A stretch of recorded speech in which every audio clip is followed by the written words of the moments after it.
Pascal's wager kind of just assumes that either there is a Christian God or there isn't a Christian God, right? And doesn't really pull in ideas of other gods, and at least to my knowledge. And so it's this, you can choose to believe in God or you choose to not believe in God. In either scenario, there's two outcomes, right? Either God exists or God does not exist. And so if you believe in God, right?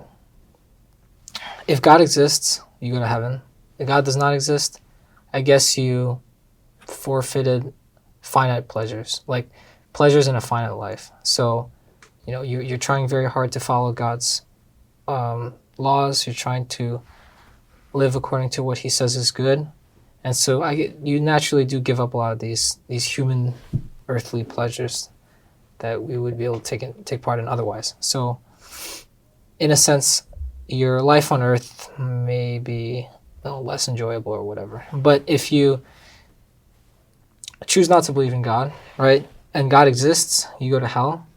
If God doesn't exist, then nice. I guess you had fun in your finite life. But when you, so if you take the expected value of these outcomes, right, so say like, whatever the probability of God is, the probability of God existing is, it might be very, very small, but it's not zero, right? So as long as it's non-zero, so it's positive, right? The expected value for choosing to believe in God is greater, because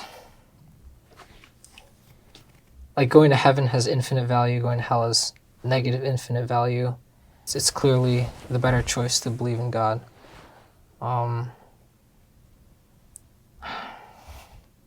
It'd be easier if I drew it out. Okay. Go for it. I think people can agree that there's a non-zero chance of eternal life or of us being in an afterlife when we die, right?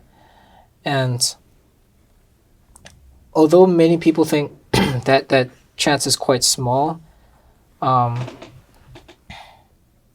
still believe it's useful to focus on trying to determine, where people are going after death, because the values associated with an afterlife are so much greater than the values associated with, enjoying or this finite life we have.